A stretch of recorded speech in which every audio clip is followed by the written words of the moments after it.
გრაფიკული ბარათების და AI პროცესორების მწარმოებელი მსოფლიოს უდიდესი კომპანია NVIDIA ამერიკის შეერთებული შტატების ეკონომიკაზე დიდ სონს დებს.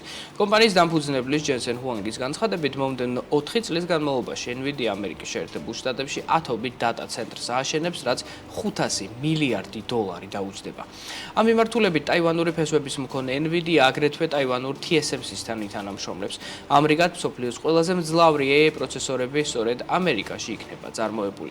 კომპანიის დამფუძნებლის განცხადებით, ამერიკის შეერთებულ შტატებში წარმოების ახალი კერების შექმნით NVIDIA შეძლებს უკეთესად გაუმკლავდეს იმ მოთხოვნას, რომელიც მისი AI პროცესორების მიმართ არსებობს მსოფლიოში.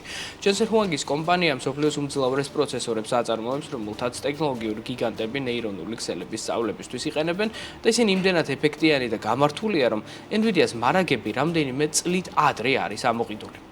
ახლა კი კომპანია პროცესორების წარმოების ალტერნატიულ გზებს ეძებს სწორედ შემოხსენებული მოთხოვნის დასაკმაყოფილებლად. თუმცა მოთხოვნის დაკმაყოფილების გარდა მნიშვნელოვანია შევაფასოთ დონალდ ტრამპის მიერ დაწესებული ტარიფების გავლენა.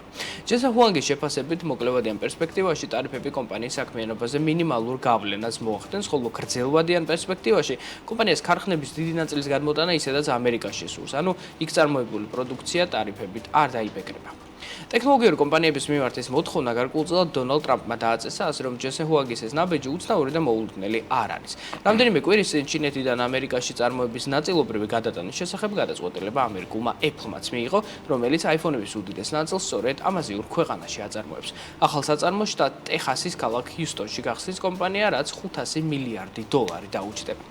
აქვე შეგახსენებთ იმას, რომ რამდენიმე დღის წინ დონალდ ტრამპის გუნდმა გამონაკლისების შემუშავება დაიწყო. პირველ რიგში ამერიკის ვაჭრობის დეპარტამენტმა ტარიფების smartphone-ებზე, კომპიუტერებზე, პარ-დისკებზე, პროცესორებზე, მეხსიერების ბარათებზე და დისპლეებზე შეამსუბუქა, მათ შორის იმ მოწყობილობებზე, რომლებიც ჩინეთიდან შემოდის.